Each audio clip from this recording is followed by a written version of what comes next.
This morning, we have a morning of finals. Yes, it is the Financial Planner of the Year finalists that are joining us this morning. So I'm looking forward to introducing them to you, sharing a little bit about their journey, but also how do they see things changing in the next few years, how have they overcome challenges and adapted to all sorts of different things that came their way. So looking forward to that. And of course, it's also the Springboks up against the All Blacks this weekend in the World Cup rugby final, the Rugby World Cup final.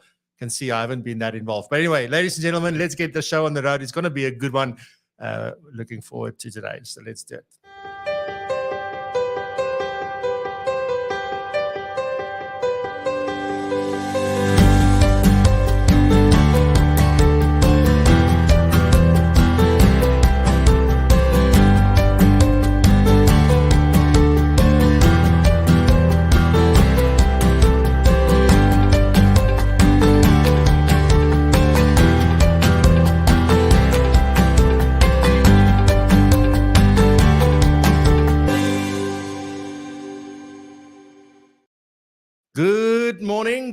Good morning. The best I could do this morning is grab a Springbok scarf. It's brand new.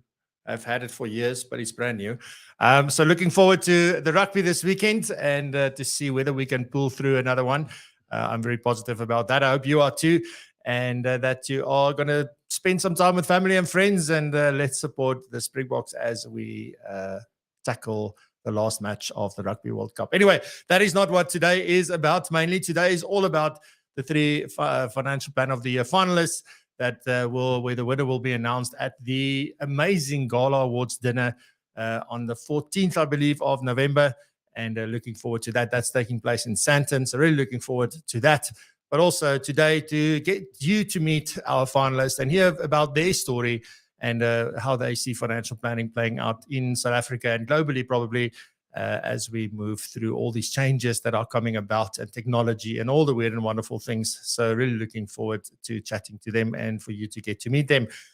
But also, we are not alone. We are joined by Lelani. So Lelani is back this morning to do the news and the current affairs, all the latest stuff that we need to know about with compliments of the Financial Planning Institute. And then also Ignou is here. So Ignou has been locked away in a small little cupboard somewhere in a corner. Yeah, in Joburg, I think he's somewhere in Joburg or maybe somewhere else.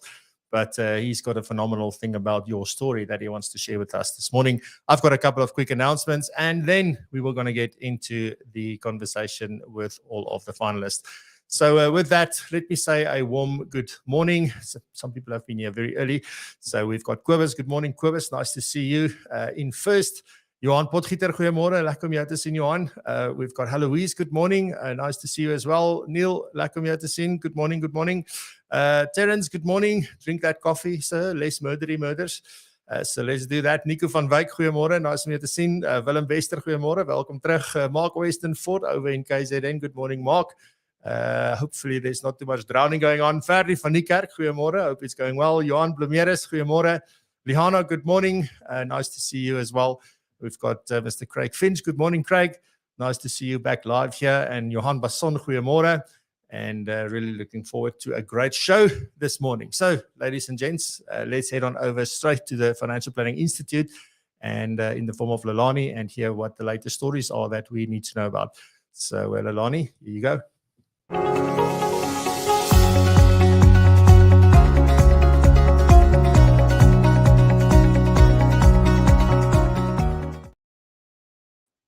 Yes, good morning, Francois and team, and what a wonderful Friday here in Gauteng, Pretoria. It's really a scorcher of a day. And yeah, I'm one of the 10 referees in the Financial Planner of the Year competition, and all of the best to every single finalist. But with that, Francois, let's dive straight into the news this morning. So by now, it should be old news, but if it's not, I will still share with you. It's about 48 hours old. So on the 25th of October, I attended the Standing Committee of Finance's virtual meeting on an update on various issues in the Tax Law Amendment Bill. One of those issues is, of course, the two-component system. And for those who don't know what the two-component system is, it is the two-pot system. So let me just give you some of the high-level updates that came through. National Treasury, in the form of Chris Axelson, presented from National Treasury and proposed that the effective date be postponed to 1 March 2025. We will get confirmation of this in the medium-term budget speech on the 11th of November. This is the date that we were previously told, but it looks like the medium-term budget speech will actually be next Wednesday. So look out for that. I do believe that it will be confirmed that the effective date for the two-pot system coming into effect will be 1 March 2025, because regulators like SARS is simply not ready. Then the proposed increase for the seeding capital, the proposal from National Treasury, even the recommendations from COSATU was about 50,000. National Treasury said, 30,000, nothing more. And the seeding capital from the Provident Fund for members below 55 will be reduced proportionally between the vested and the non-vested benefits. And then Labour, COSATU was online as well, and they did voice that they are very unhappy that National Treasury is not looking at least 40 or 50,000. But from National Treasury, the proposal is that it only increases to 30,000 and nothing else. And as we know, the tax directive will, in accordance with your marginal tax rate. And it says some of the feedback was tax on the savings component withdrawals will still be taxed on the marginal rates. However, it will be subject to a simplified real-time tax directive application. Now, that would be nice. And National Treasury will create an enabling provision for cost deductions, and funds can determine the deduction method in terms of the fund rules. So that's some of the updates that came through in terms of the two-pot system. And if we then look at something else that we need to talk about, and that is maternity leave for all. I feel a little bit like Oprah saying, you get maternity leave, everybody gets maternity leave. So if you look at sections of two different laws in South Africa has been declared unconstitutional. So sections of the Basic Conditions of Employment Act and the UIF, or the Unemployment Insurance Fund, have been declared unconstitutional for unfairly discriminating against parents, including mothers, fathers, surrogate parents, and adoptive parents in terms of maternity and paternity leave.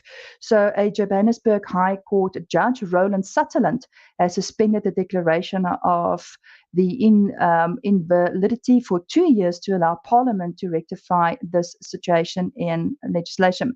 So what it basically boils down is the Dutch is saying that everybody should be entitled to at least 4 months of maternity leave. Now, we can see that business is already pushing back and saying that this will hurt business. But for those business owners out there, I do believe that we may see a change coming through in the regulations that governs leave in South Africa. Then something else that I want to talk about quickly, and that is a pension funds adjudicator case that went to the tribunal. Now, we always talk about phase ombudsman cases, and public warnings, but let's just quickly see what is happening in the pension funds adjudicator office.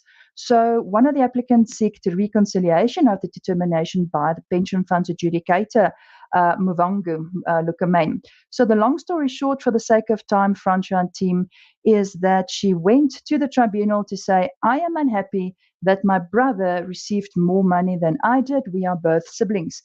But the tribunal confirmed to say that, if we look at your legal and factual dependency, and if we look at your dependency, your brother was more reliant on your deceased father. And the tribunal confirmed that the decision taken by the fund in terms of 37C and that the determination made by the pension fund adjudicator is correct, and that she's not entitled to anything more because the brother is the one that was more dependent on the father. Then quickly, an FBI update. You would have received our newsletter. It was last week sometime.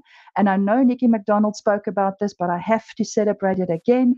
FBI received an award at the Financial Planning Standards Board in Singapore for 25 years of the CFP designation in South Africa.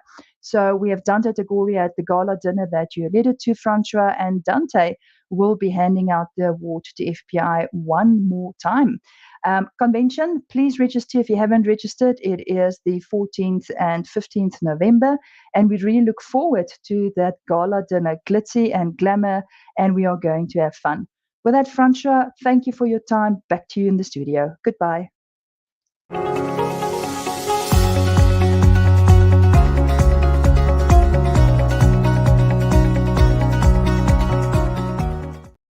Thank you very much, Lelani. Really appreciate it. and may you have a lovely weekend and enjoy the rugby. So next up we have Igno, and with his segment Change Your Angle, which is such a powerful segment. And today he's going to talk about, do they know your story and how it is supposed to end? So looking forward to that. Igno, this is over to you.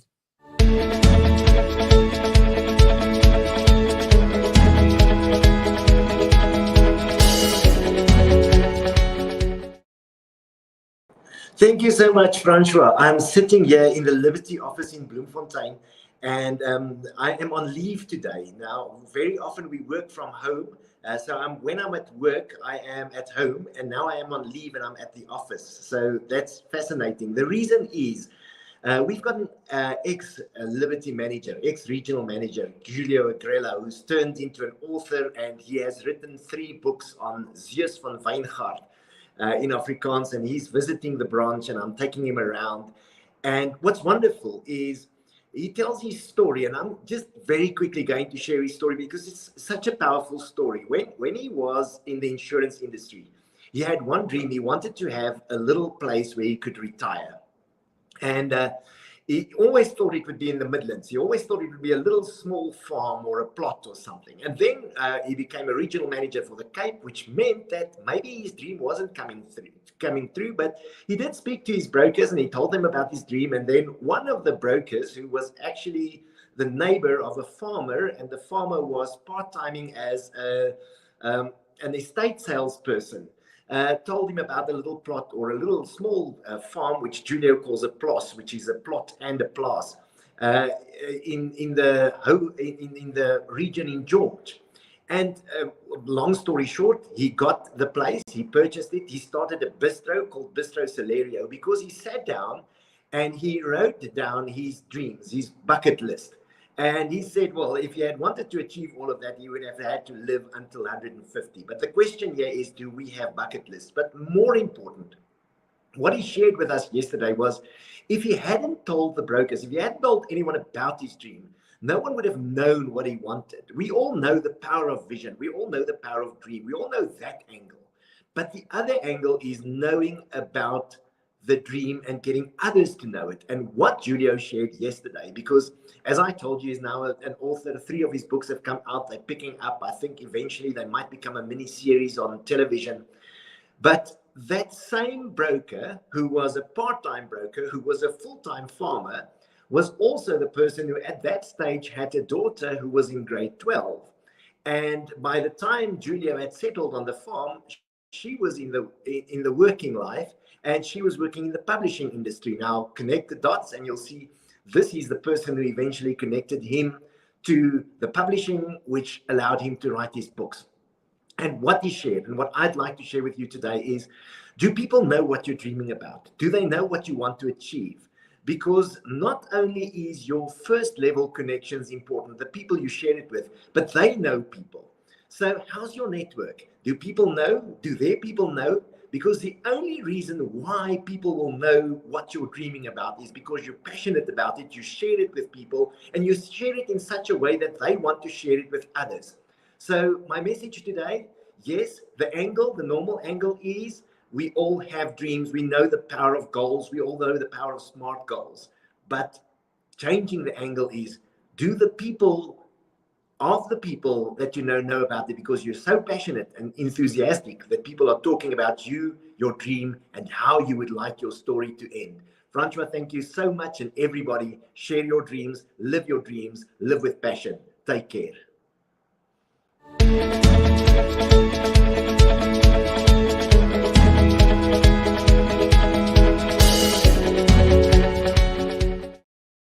Great stuff. Thank you very much, Igno. Powerful story. And I must say, it's a privilege to have known Julio when he was at Liberty. That was the same time as when I was there initially. So yeah, he's gone on to do some great things and keeps on to do so. So thank you very much for that. Then next up, just a few quick announcements.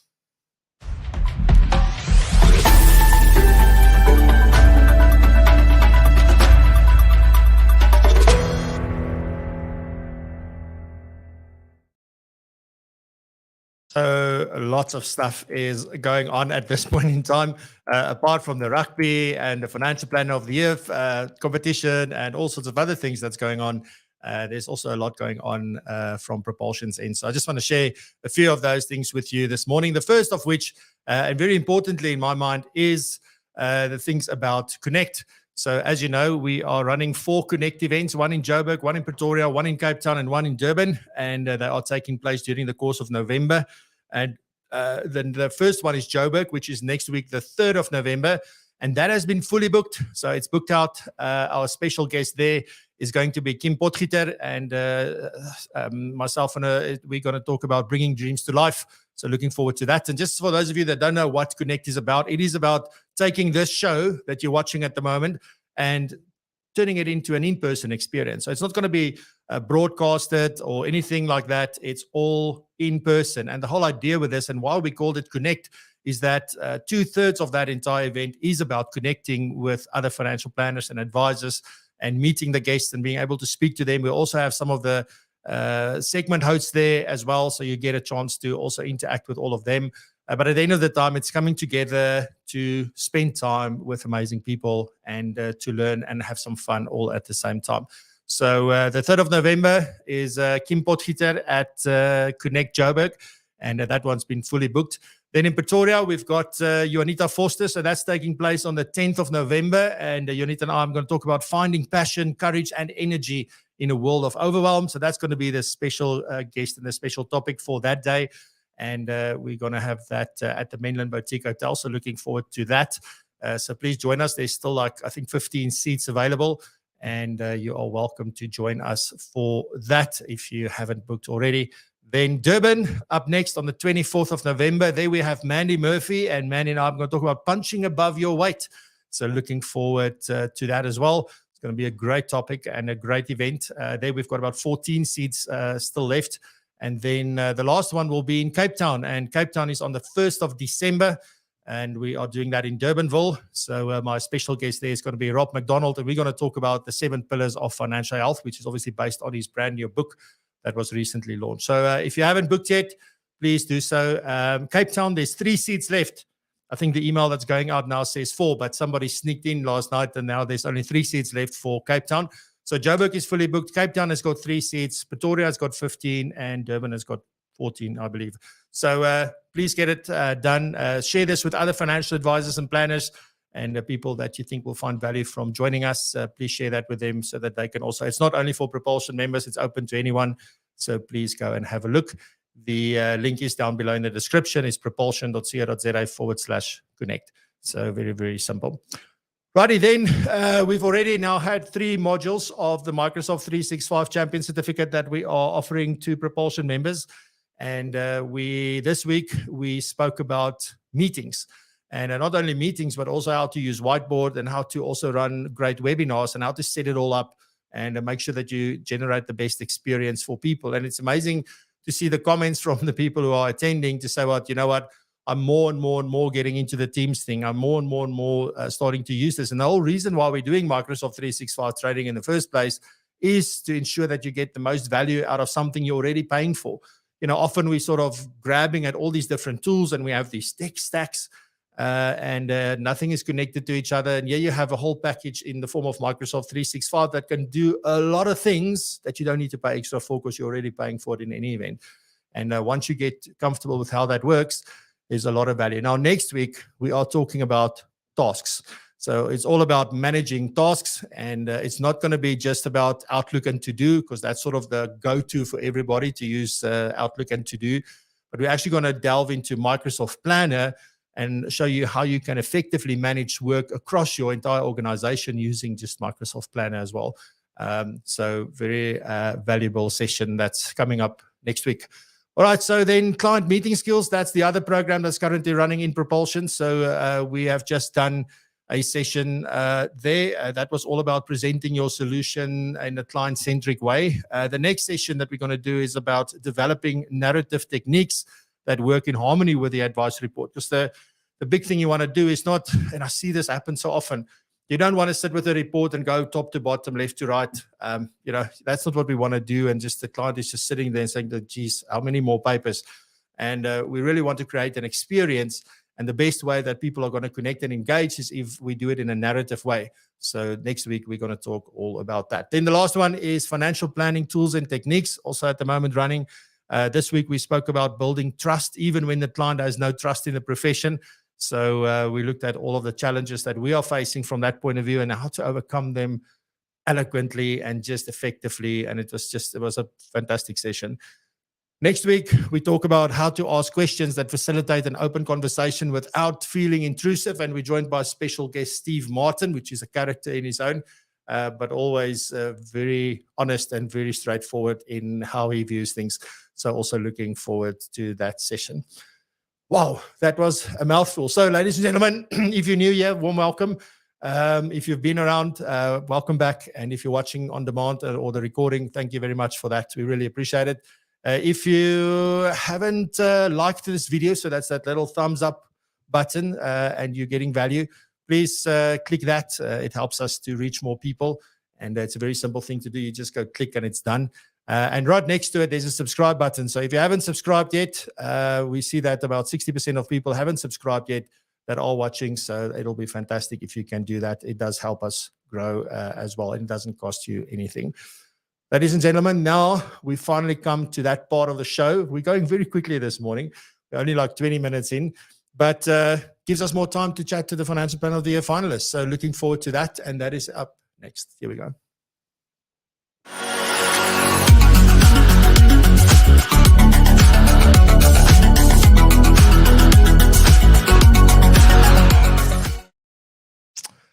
Great stuff. So warm good morning, everyone, and really awesome to have you here. So I'm going to introduce everyone just very briefly, just by name.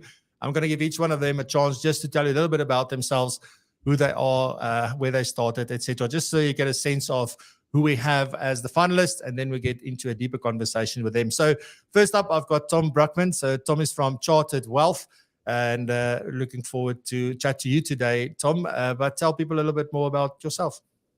Morning, Francois, and everyone, and thanks so much for having me on your show.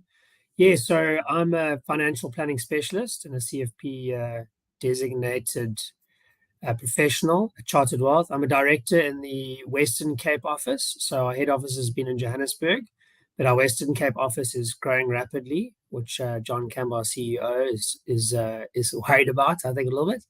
But it's been great. I'm from Cape Town originally. I spent 10 years in Johannesburg, 15 years in the financial services industry, and finding financial planning as a profession was just so great for me. The timing, the understanding of what drives me, what stimulates me, and that was about 9 years ago. And I haven't looked back since, Francois. I just every day I'm fortunate. I get up on Monday morning. The Springboks have seemed to be winning by 1 point. I still get up and feel I'm blessed to go out, see my clients, help them run a business, and really start changing people's lives in society. I think we've got a big role in that as well. I just love it. Thank you very much, Tom. And next up, we have Laura. So Laura, good morning and a warm welcome. So Laura Warburton, from Integral Wealth. So Laura, warm welcome. Tell us a little bit about yourself. Thanks, Francois. So I started in financial services 30 years ago. The first 10 years on the product provider side with Investec, RMB and RMB unit trusts. And then 20 years ago, I joined one of my clients who was an IFA. And yeah, I also haven't looked back. Love what I do. Love the part of helping people. I always said I was never going to start my own business, but ironically, 7 years ago, that's what we've done. So some colleagues and myself started Integral Wealth 7 years ago.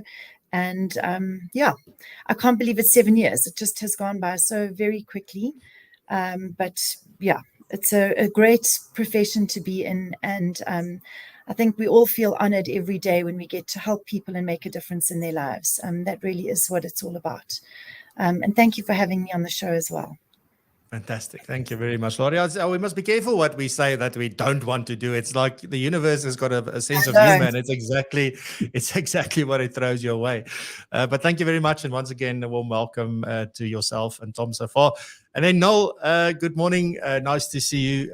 Noel was going to be also one of the dream chasers on the show. And even I never got a chance to speak. So I'm very excited to have Noel on the show this morning as well. But Noel, warm welcome. And tell us a little bit about yourself. Lekker, Francois. No, thanks for having me. Like you said, it's been a while, and yeah, it's a privilege to be here this morning. Listen, I come from a small town of Amanus. We were chatting about it earlier that it's not a small town anymore. I still do feel that way, but I have been married 12 years with my wife Laura, and I've got 3 kids. So they're my passion, and it's why I do what I do. And yeah, I think I had a very unlikely journey into the profession. I did everything after getting my degree. I did everything other than dealing with finances, and ended up working for a company in 2010, doing financial immigration for people. So we got everyone out of their retirement annuities, not in.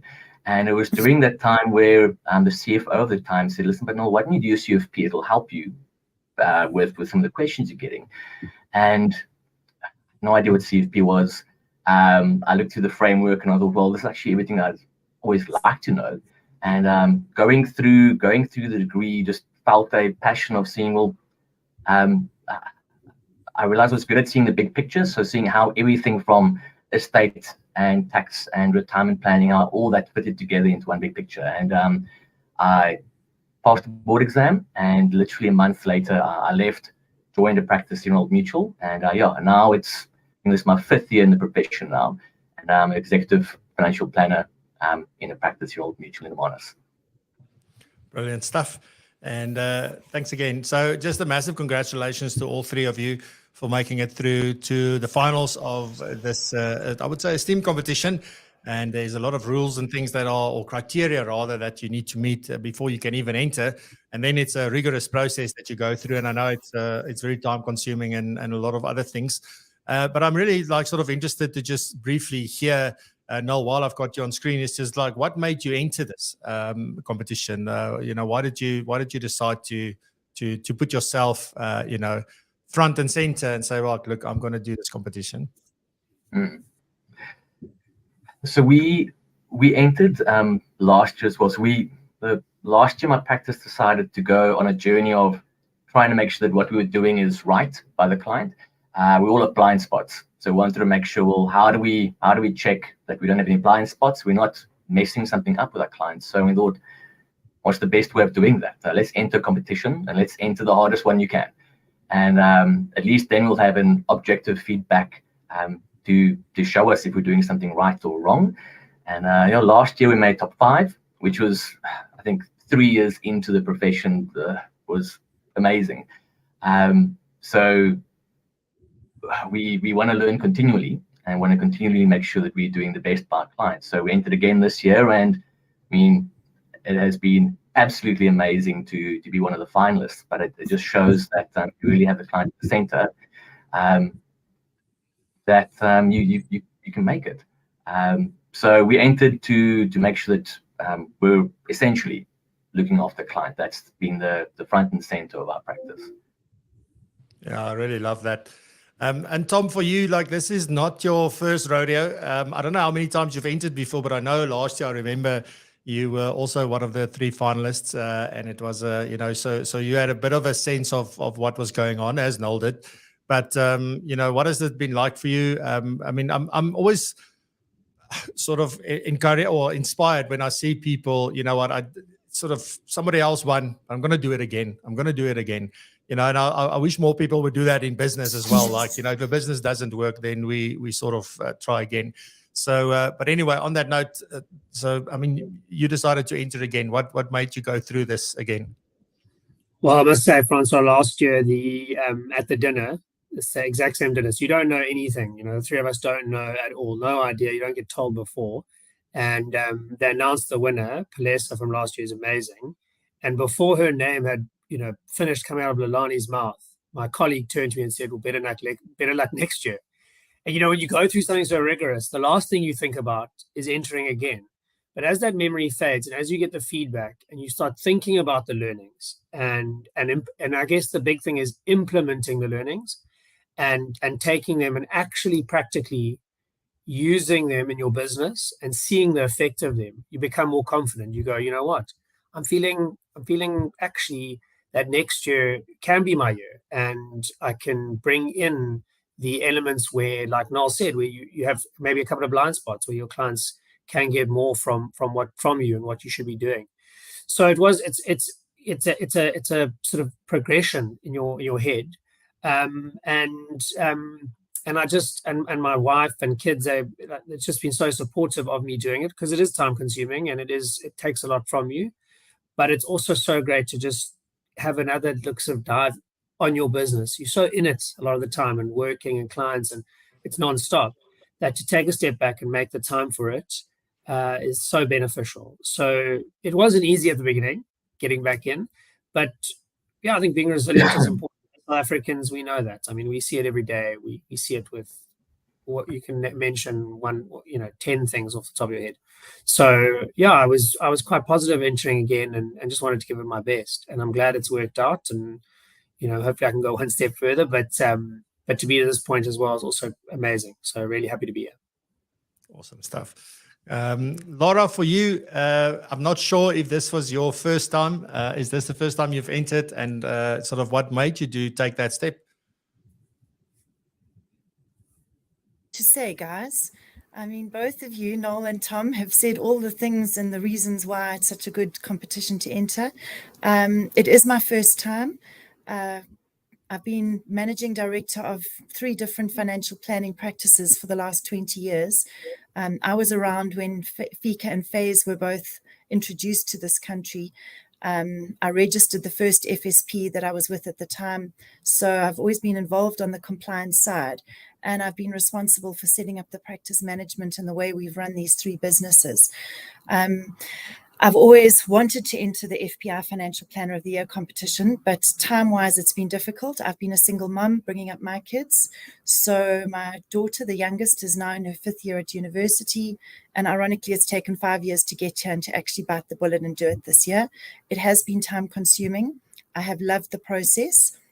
And I think, as Noel said, it is a way of actually affirming that what we're doing and the way we're doing it is in line with international best practice. And that's been a really valuable part of entering the competition, and why I would encourage anyone to do it. If you want to be the best and you want your company to be the best, what better way to discover and find that out than having a team of highly professional financial planning experts who are all focused in on your business, giving you a strategic review for free, and helping you to actually see what those blind spots might be. So that was a big part of the reason why. And I have loved the process. It's been so valuable. Yeah, and it's funny, like every year because this is the 3rd year we've done these interviews with everyone, and the main thing that always comes out is the learning. It's how they were able to make their business better, to improve the way that they give advice and the advice itself that they give, and all of that, because you're already a CFP, you're already at that technical level, but there's still so much to learn. And I think if there's one message that I can leave everyone with, is that never ever think that you've been around now for 30 years and you've done everything you possibly can in your mind, and now you've arrived and there's nothing more to learn. Stay curious, stay interested, and keep looking for the things that you can enhance, because there's always somebody with a different idea. Or something small that does make a difference. So that's really been sort of the golden thread for the 3rd year that I've been involved with this, at least from a interview point of view. So I want to ask Noel, I'm going to come to you for this one first. And one of the things I want to know is from your journey, because as I said, I want to dive a little bit deeper into each one of your journeys and sort of the learnings and how you're doing things, so that people can get 3 different perspectives about how you go about doing essentially the same job, but in a very different way, probably, with maybe a different focus on different types of clients, etc. But I mean, what has been some of the most significant moments for you in your career? So since you've started up until where you are now, just what have been some of the some of the most significant, and if I say significant moment, I'm talking about highs and lows, right? So, of course, a significant moment could be a low moment. It could also be a fantastic high moment. So, what have been some of those for you?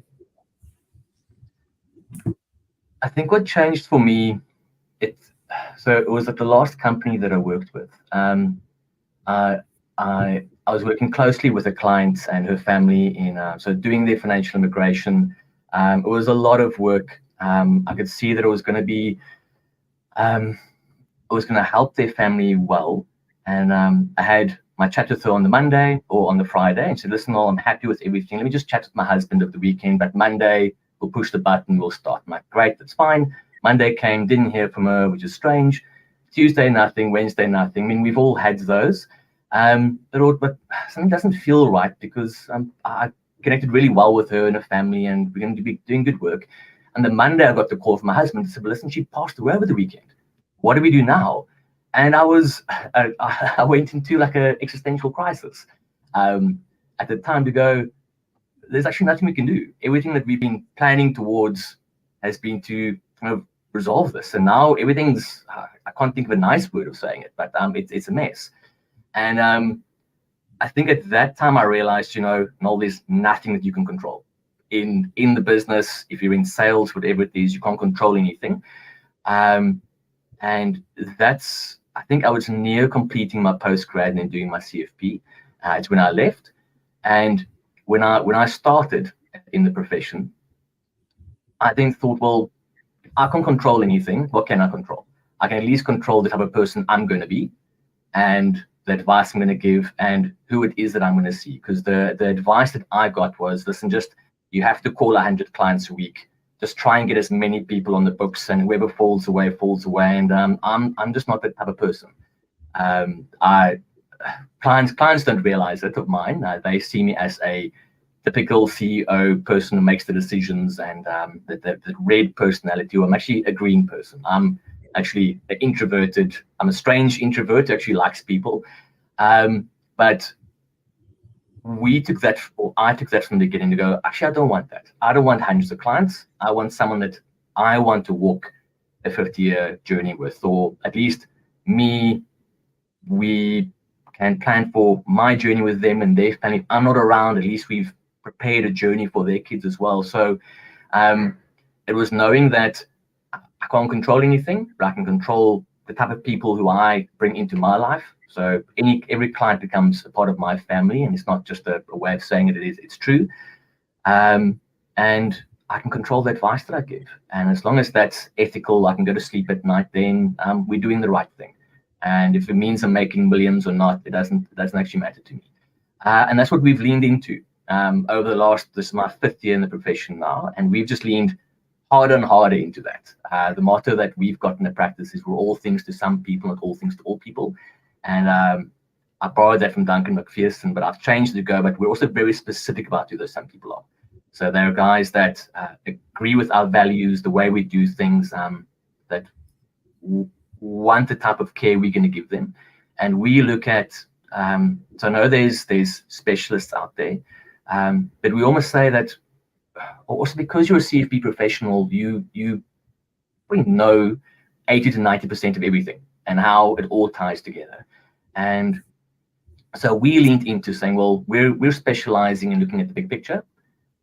We know 80 or 90% of everything from estate planning to tax planning, retirement, all of that.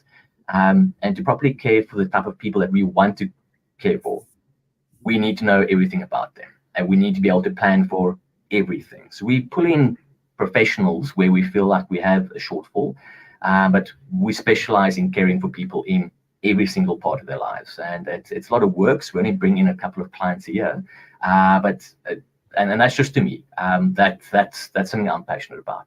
Tom mentioned that we're in a profession that can change people's lives and change society, and that's how I feel like is my way of making a difference.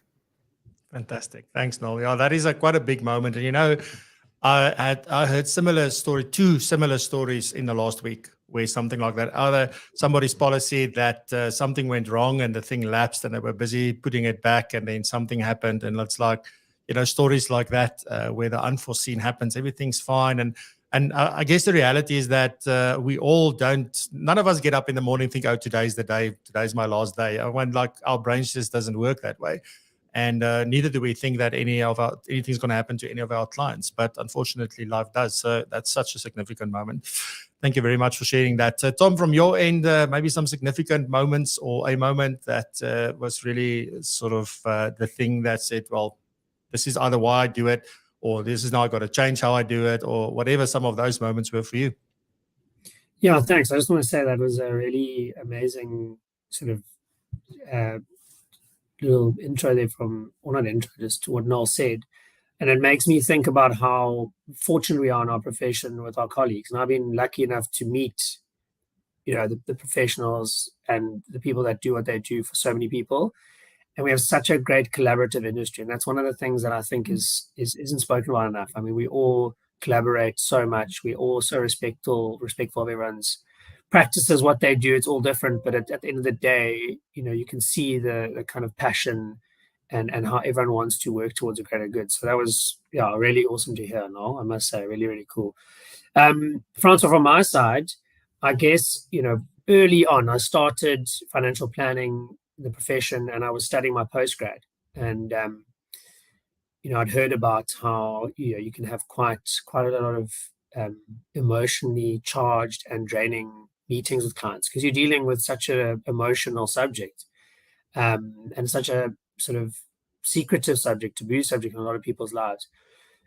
And early on, I had a meeting with a colleague and these clients, and what was shared in there was just I didn't realize that people would share those kind of feelings and thoughts with anyone, particularly someone that they're contracting with and they've got a relationship with from a professional side.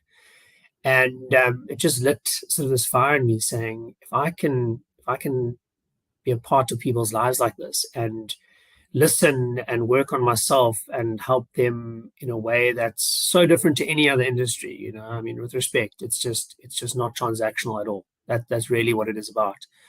I thought that could be something that I could do forever. I could just never stop, and I could tell my children, I could tell my friends, and really just grow. So it was an earlier meeting that started it, and then again, I think Noel mentioned the control side. We've all had those meetings where clients just, things don't turn out how you both want, and clients go another direction, and it hasn't happened a lot. But when it does, I used to take it so hard and replay this and replay that and sort of be a bit so analytical on what I've done and they've done. And then you realize that at some point, people are going to make decisions that have got nothing to do with you. And you realize that a lot of the time they're dealing with other things. And can you help them in other ways? Or if not, then you just say, absolutely good luck and hope to see you again. We're always here. The door's open. The ability for you to come back and have a relationship is there. And that's going to be part of this profession for me going forward, and I've got to be okay with that. As much as I want people to be a part of my relationship journey and our companies, it's not always going to be there. I think those are like the low, hard moments, but they certainly, those life scars. I think that's what it's about. Your professional life scars really build you into a better person, a better ability to deliver to your clients. Oh, love it. Thank you very much, Tom. Laura, Sure. I'm not going to repeat the question, but the same thing to you. What has been some significant moments for you and defining moments for you in your journey so far? Guys, so joining in the investment industry, I actually qualified. One of my BCom major subjects was purchasing and materials management. And I joined Volkswagen and worked as a buyer in their trim, cut and sew department. And then 2 years after I joined them, I traveled overseas for 2 years, came back to Joburg, staying with my parents, and I got a telegram typed in red from the bank saying that I owed them a lot of money after they'd seen all my international credit card purchases. And I ended up accepting the highest paying job at the time, which was with Investec. And that's how I left purchasing and got into investments. And I worked with the most amazing team of people, which just sort of fired all this interest and excitement and enthusiasm about the investment industry initially. And that's how I've ended up, where I am now as a financial planner. A defining moment for me was being made a director of RMB Unit Trusts when I was 29 years old. I just was, quite amazed that I'd been recognized, especially at such a young age. And then when I had small children, I went into the independent financial planning space. As I said earlier, I never planned on starting my own business. Went through a very difficult patch working for a quite unethical CEO, and I can say that because he's not in South Africa anymore. But that was the trigger that got some colleagues and myself to leave and start our own business. And Noel spoke about always doing the right thing by our clients. And I think that has been one of the founding principles of Integral, is that we're not in it for the money. We actually are in it because it makes us all feel good every day when we're doing the right thing. That satisfaction and that reward is something that money actually can't buy. And, I said earlier, 7 years has gone by so quickly, but it has just been such an amazing journey. We talk about making a difference in our clients' lives. I had a client whose husband died. She was in her early 50s. He died suddenly. And he worked for one of the big banks, and their pension fund department insisted on paying out his pension in cash and taxing the full amount.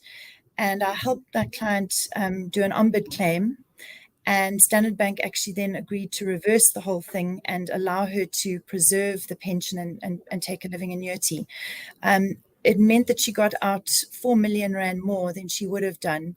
And it has changed, what would have been quite a terrible next 40 years of her life to being something that is now much more enjoyable. And of course, 15 years later, I'm still looking after her, and I'm still going through that process and seeing what a difference that money has made in her life. Those types of memories do stick out. We do all take on a lot of our clients' issues.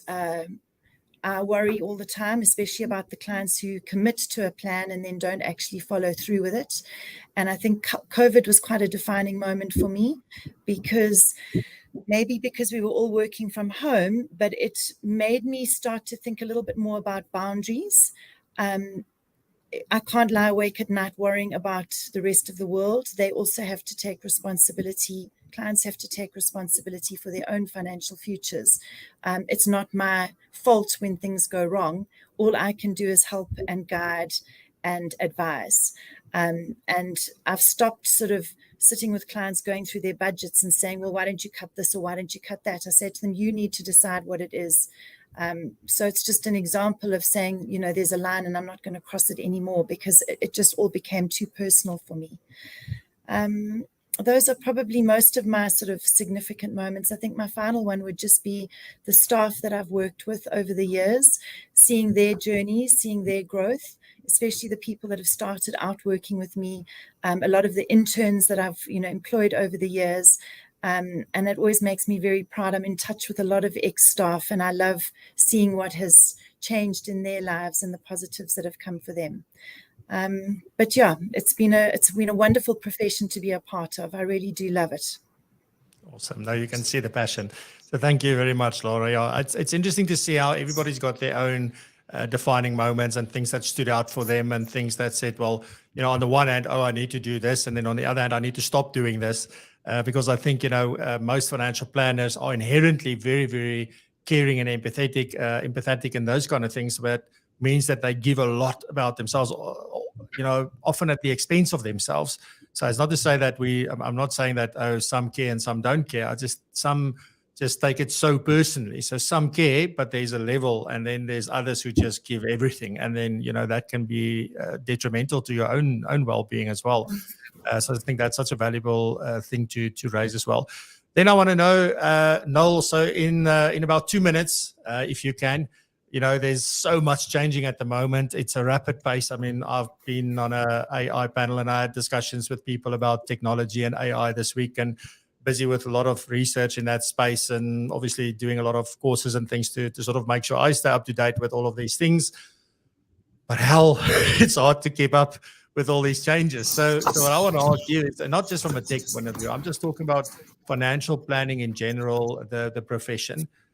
Do you have some form of a sense or idea where Noel thinks that we're going to be in the next 5 to 10 years? Do you have any sort of inclination of what you think, or at least that you hope will happen? Well, to follow up with the question, you hope the presenter asks someone else first. You get asked it, so that's great. Thanks, Francois. Listen, it's a tough one. I was thinking about that because I've been in the profession for 4 years and I've seen a ton change. Just technology and the pace of innovation has been I mean, manic is the right word. I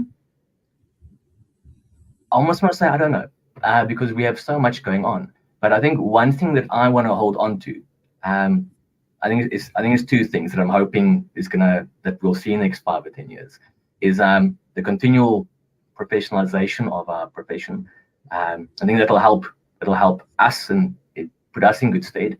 But it'll help the client, who's the main benefactor, see the value that we bring to them. And I think everyone's worried about AI, and everyone's worried about, years ago it was robo-advice. I love playing chess. Both my boys have started. And one of the things that I've read about recently was this whole thing of, what do they call it? It's like blindness in chess. It's because you see so much info. You see so many moves ahead. Even a grandmaster chess player can succumb to this. He sees thousands of moves and thousands of combinations. He can't see the most obvious decision in front of him, and he makes the stupidest decision ever. I think that's where we're going. Is where clients have so much information and so much misinformation. We're seeing it now as well. That they actually don't know what to do. There's so much info, so many tools, so many tips, so much stuff going on that they have no idea what to do. And I think we're going to go into a role of, well, this is what you should do. So clearing the noise, being able to bring focus to what the key stuff is. And I think technology is going to help us do that and enable us to do that. And that's where I hope we're going to be. Fantastic. Thank you very much, Noel. Obviously, Tom, you're up next. You had a bit of time to think now about this question, but where do you think things are going, or where do you hope they're going to go in the next 5 to 10 years in general for the profession? Yeah, I agree with a lot what Noel said. I think we're fortunate because we are absolute at our core a relationship, individual or family-driven relationship business. And I think that's become more important. So I don't know where it's going to go, but what's not going to change is the fact that people want to sit in front of a human and speak to that human and listen and feel heard, feel cared for, because I don't know how technology is going to do that in a way that is so human to its core. So I think there's technology that's the tools and everything are just going to explode even more, and there's going to be, just everything entering the market on every level. But at the end of the day, our clients, what's not going to change, our clients are going to want to sit in front of us. And I think if we can work on ourselves, the professionalization of our profession, as Noel said, is crucial. But if we work on ourselves continually from a human connecting point of view, I think that's our differentiator. I think, with all respect, asset management and these kind of industries, they're probably under more pressure than us from a tech point of view. So we got to work on ourselves, and we can't neglect making sure we are at all times doing what we can to be the best advisor to our clients, best planner to our clients. That's really where we're going to make the biggest impact. Yeah, I really love it. Laura, your take on the next few years, what do you think is going to happen? Personalized service businesses, all of ours, are going to always have a place. So as both Noel and Tom have said, the relationship side of life, I think, is going to become more and more important. Yes, AI will make our lives simpler and easier, maybe take some of the sort of back office headaches away. But the relationship side of things is going to be absolutely critical going forward. I'm hoping that we're going to see better servicing of our emerging market in this country, that the new advisors qualifying and coming through, the younger advisors, we're going to see greater spread of advice to all segments of the market, not just the high net worth market that everyone seems to always be chasing. I think there's so much scope and opportunity to really help and make a meaningful difference in the lives of the people who need the help the most. I'm excited about the coffee bill. There's a lot of it I'm not excited about. What I am excited about is the fact that product providers are now also going to have to start taking more responsibility for the suitability of the products that they are designing and selling. I think advisors have borne a lot of the brunt of bad products in the past, which is not really fair. So if there's a greater focus on making sure that products actually do have a niche and that they're being sold to the correct people, I think we'll get rid of a lot of the mistrust that has developed in this profession. And then the final one really is just increased complexity. Globalization is making things harder and harder for all of us. We've all got more and more clients, half in the country, half out the country, or all out the country, and how we manage these families that are dispersed across the globe. It's quite a challenging situation for us to be in. And managing I think countries have got bigger problems in terms of managing the taxation of all of that. But for us, we've got to understand it and be able to advise correctly. So it's going to be an interesting time. But, going back to your point of lifelong learning, that's what we love about what we are doing. It's always changing. It's always adapting. And it gives us tremendous scope and opportunity as individuals to move with that. Yeah. Brilliant stuff. Thank you so much, Laura. Then in closing, I just want to maybe add my 2 cents as well. So I think one of the things that's going to happen, just think about when we go to the doctor today, like you go there much more informed because you've Google searched this thing that you think you have. You even like compared pictures to see, does it look the same if it's something external, and you sort of looked at all the symptoms and all of the things. So you go there more prepared and being able to ask questions. And what I see often is that doctors get annoyed by that. Okay, so you know better, so ask Google, don't ask me. But that's not the right way. This is such a massive opportunity. And I think the thing to go back to what all of you have saying, like the relationship with the client, but what's going to be absolutely amazing from where I'm standing is there's going to be better conversations. And now suddenly our ability to ask great questions, to do real good active listening, and to really engage with the client is going to be so much more critical because they're going to have so much more to say because they've got access to this information. Doesn't mean they understand it. Doesn't mean that they know exactly what they want to do. But what it does do is it allows them to ask questions. Whereas previously they probably sat there and was wondering, oh, what is this all about? And okay, no, I'll do what you say I must do. And then off we go. So I think that's definitely going to change dramatically as well, if it's not already changing from that fact. So that's what I'm looking forward to, is just better engagement and more meaningful conversations between the client and financial planners, not just a one-way thing. So that's where I see things are going. Laura, I'm going to start off with you. Maybe just one last thought. So in a minute, is there anything that you would like to leave people with, just from any point of view, like what we can do as a profession, or any tips you have, or maybe just anything you're taking away from this competition as well? So, Francois, I think the people you've got in your audience are the people that don't need any advice or any tips. The chances are the people that are here are the people who are always trying to stay ahead, remain at the forefront of what is going on, be aware, be informed. Those are probably the most important takeaways for anyone in our profession, is to just make sure that you are always at the forefront and aware of what is happening and what is going on. And I think, you made the point about listening and having, the best conversations with clients.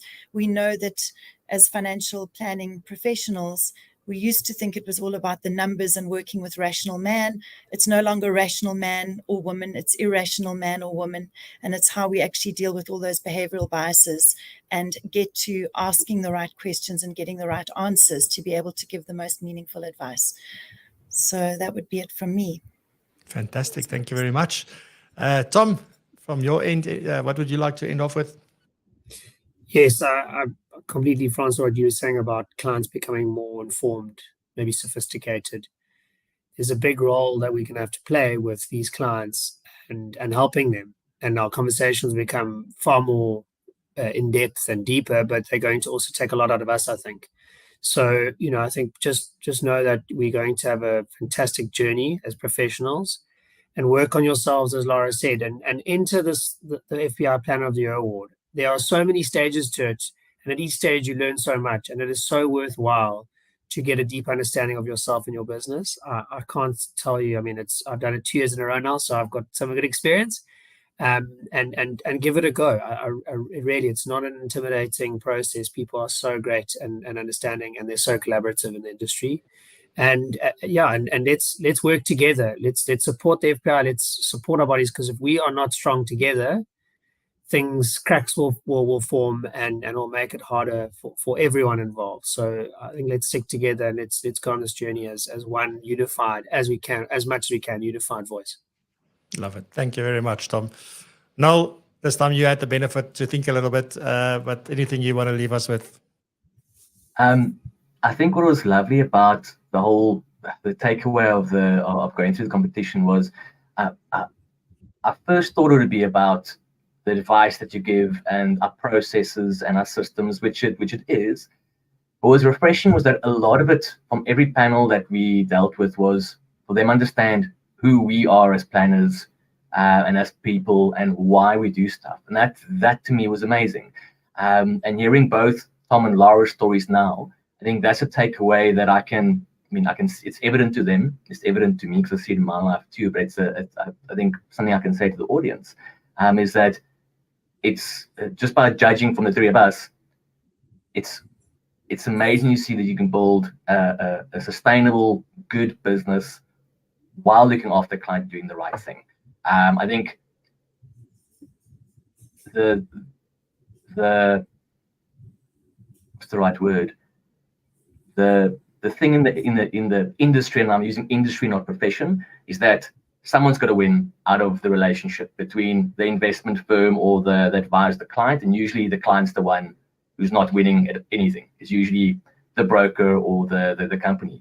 But I think it's a mutually inclusive relationship, and I think it's testament to hearing from Tom and Laura. But we can look after ourselves, look after whichever company that we work for, and we can look after the client at the same time. We can, and from hearing the stories, it's evident that we can do that. So that would be an encouragement to everyone. Awesome. Thank you very much. So on that note, a massive thank you to all three of you. A big congratulations once again for being a finalist this year. I look forward to seeing you at the Gala Awards dinner. So I was fortunate to be able to attend that. So really looking forward to it. I'll be standing and clapping for all three of you and not just the winner. So big congratulations. Well done for taking this on over and above everything else that you are doing. And we want to wish you all the best from everyone at Propulsion. So thank you very much for your time and good luck. Thanks, Francois. Rich. All right. Cool stuff.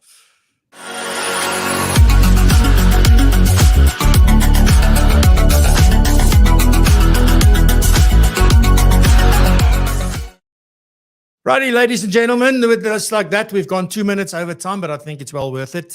My guest next week is going to be none other than Hendrik Crawford. It's about time we get Crawfies back on the show. So really looking forward to next week's conversation with him.